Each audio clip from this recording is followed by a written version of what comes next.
Nous sommes de retour pour la deuxième partie de notre émission. Une nouvelle invitée m'a rejoint, Madame Sadio Kanté Morel. Vous êtes journaliste. Merci d'avoir accepté notre invitation.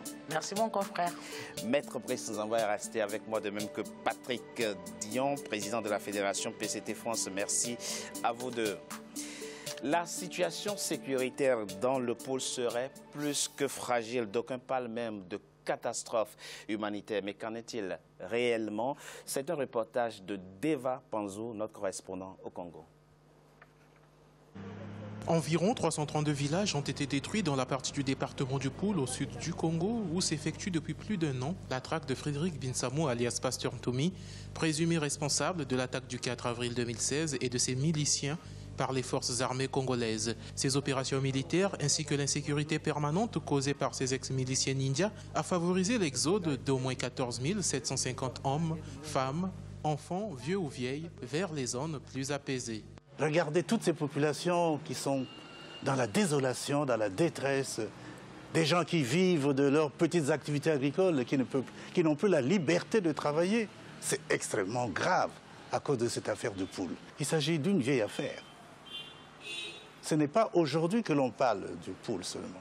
ONG et organisations de la société civile parlent déjà de crise humanitaire, même si aucun camp de sinistrés n'a encore été installé à Brazzaville. De nombreux déplacés ont cependant été reçus par des compatriotes solidaires. Le ministre des Affaires sociales, Mme Ndinga Nzondo, s'est employé à apporter de l'aide aux populations, mais à cause de la conjoncture économique morose, il est difficile de subvenir aux besoins de ces sinistrés régulièrement. Il y a eu des opérations d'assistance humanitaire en faveur des déplacés, mais quand une situation perdure, vous savez, ça devient difficile à accompagner. Et là, il n'y a que l'État qui a les moyens.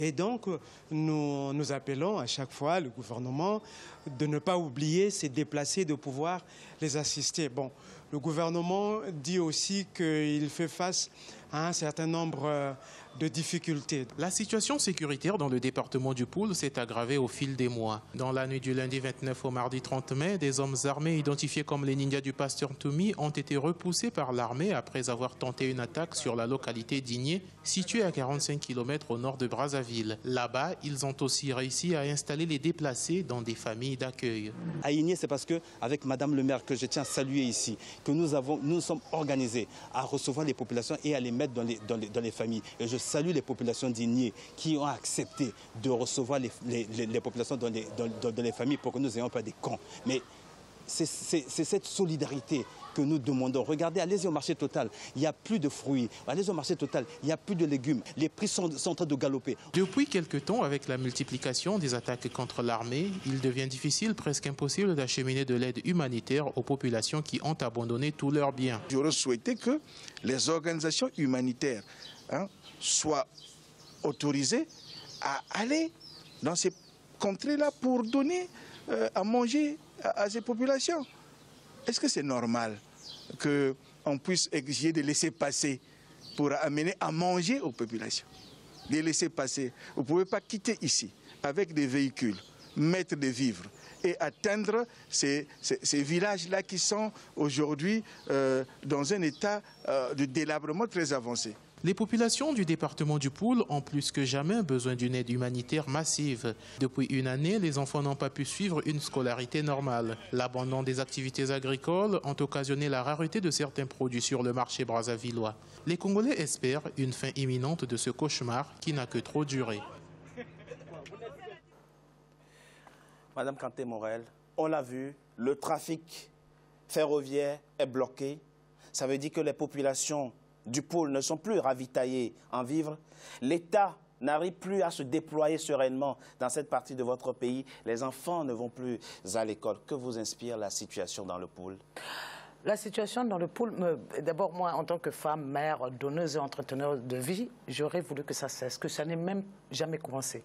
Mais malheureusement, nous sommes en face d'un pouvoir cynique. Elle veut isoler cette crise, isoler les victimes du pôle. Pourquoi vous dites ça? Pourquoi je le... Imaginez un peu. Oui. C'est-à-dire, quand à chaque fois, la première mission qui est partie, je crois que c'est celle de Batili. qui a eu accès à un certain périmètre, c'est-à-dire les zones périphériques où il ne pouvait pas avoir accès à la totalité, c'est-à-dire à voir l'ampleur de la crise. Et cette mission, Bathily a demandé au sortir de cette mission que le Congo déploie avec une mission compétente beaucoup plus large des personnes pour aller suivre cette histoire dans le pôle qui n'avait jamais eu. Caritas, les humanitaires n'ont jamais eu accès. C'est tout dernièrement que nous avons pu voir notre consoeur Florence Maurice avoir accès avec quelques-uns d'autres pour comprendre l'ampleur. C'est-à-dire qu'on avait des bribes d'informations sur ce que... Pourquoi vous pensez que c'est une situation que le pouvoir entretient de façon cynique? Mais regardez, hein, oui, le 4 avril, oui, lorsque cette crise est déclenchée, on entend des coups de feu. Oui. C'est celui qui deviendra ministre de la Culture plus tard, Mouton, qui intervient à la télé pour dire « Ah, j'ai entendu des coups de feu ». Je pense que ce sont les éléments de Toumi. Et on a par la suite affirmé que ce sont... Mais qui peut dire ce jour-là, dans les quartiers sud de Brazzaville, qu'il a vu un seul ninja? Les ninjas se reconnaissent. Par contre... Ils se reconnaissent à quoi, les ninjas? Ils ont un look spécifique, ils portent des fétiches, ils sont très fétichistes, ils ont des locks comme moi d'ailleurs. Peut-être que pour se dissimuler dans la masse, c'est-à-dire, non, ils ne vont pas enlever leurs attributs, ça les caractéristiques, ça fait partie de leur mysticisme. Ça fait partie de leur mysticisme. Oui. Ils se sont... Au contraire, c'est le pouvoir qui s'est souvent maquillé en ninja pour faire la traque en Toumi, à Turo par exemple. Là, j'étais à Brazza, j'ai pu voir. Donc, je dis bien, je précise que... Quel serait l'intérêt pour le gouvernement d'entretenir cette situation? Dites-nous. C'est un pouvoir sanguinaire. D'accord. Qui s'est nourri de sang depuis des décennies. Vous l'avez dit, on l'a compris. Ça, on l'a compris. Oui. Mais là, comment on appelle? C'était pour étouffer. Vous savez, le 4 avril, les élections sont d'ailleurs proclamées en catimini tard dans la nuit, sans Internet. Et pour justifier, pour donner un coup politique, un caractère politique aux différentes arrestations programmées par Sassou, dont celui du général Moukoko, que vous avez pu suivre tout de suite après, tout à fait. Il fallait créer une diversion. D'accord. Et aujourd'hui... Donc les attaques du 4 avril à Brazzaville, c'était une diversion, dites-vous. C'est une diversion. D'accord. Et vous pensez, si je résume très rapidement, Madame Morel, Kanté Morel, votre pensée, vous pensez que c'est pour cacher la défaite électorale que le gouvernement du président Sassou Nguesso entretient... Et je voudrais dire un mot à mon confrère qui se pose la question de savoir comment... Toumi arrive les éléments de Toumi arrivent à avoir des armes. Nous n'oublions pas qu'un instant, que Toumi avait quand même 500 000 hommes dans son armée avant d'être désarmé, avant que ces éléments soient désarmés et démobilisés et réinsérés dans l'armée. Ce sont ceux-là qui retournent en faisant des coups à leurs camarades de corps.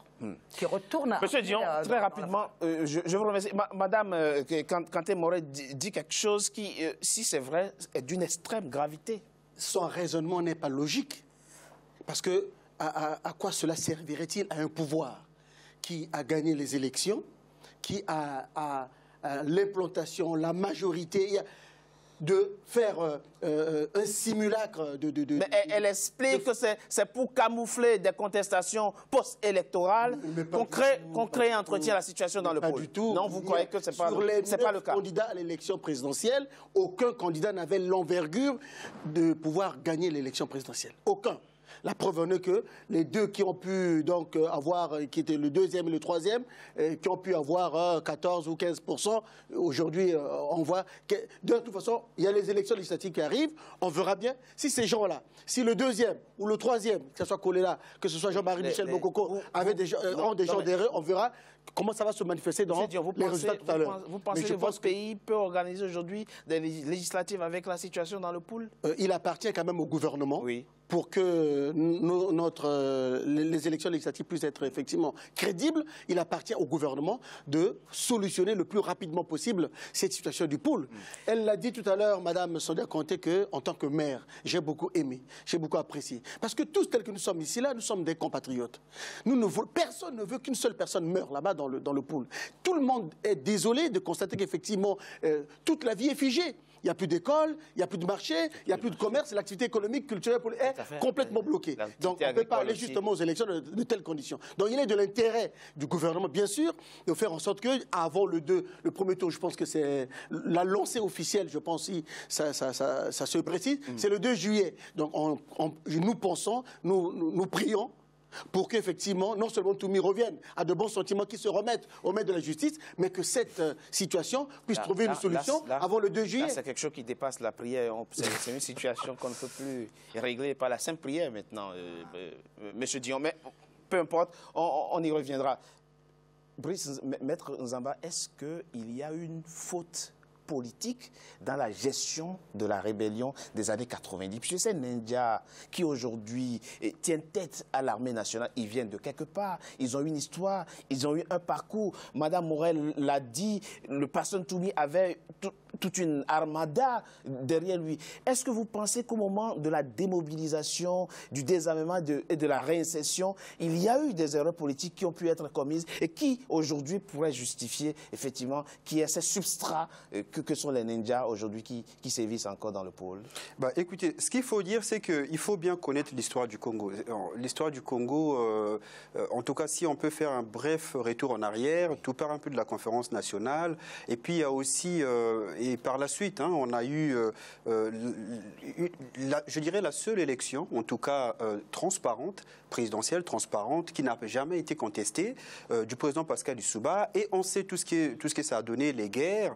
Et donc, il y a des ninjas qui ont commencé avec le président Bernard Kolela et qui aujourd'hui, avec le pasteur Toumi, c'est une métastase en fait de ces phénomènes. Et donc aujourd'hui, le pasteur Toumi était ministre à la présidence, à la suite des accords qui avaient été signés. Par la suite, il s'est mis en parti politique, comme on l'a souligné ici, il a participé au débat et tout. Aujourd'hui, la vraie question consiste aujourd'hui à se dire que il se pose une question, est-ce que nous pouvons vivre dans un pays en paix, véritablement en paix, sans qu'il y ait une alternance politique crédible et apaisée? La vraie question est là. Parce que tout ce qui se passe au Congo aujourd'hui, ce n'est que le prolongement d'une incapacité à assurer une alternance politique apaisée dans le respect des règles reconnues par tous.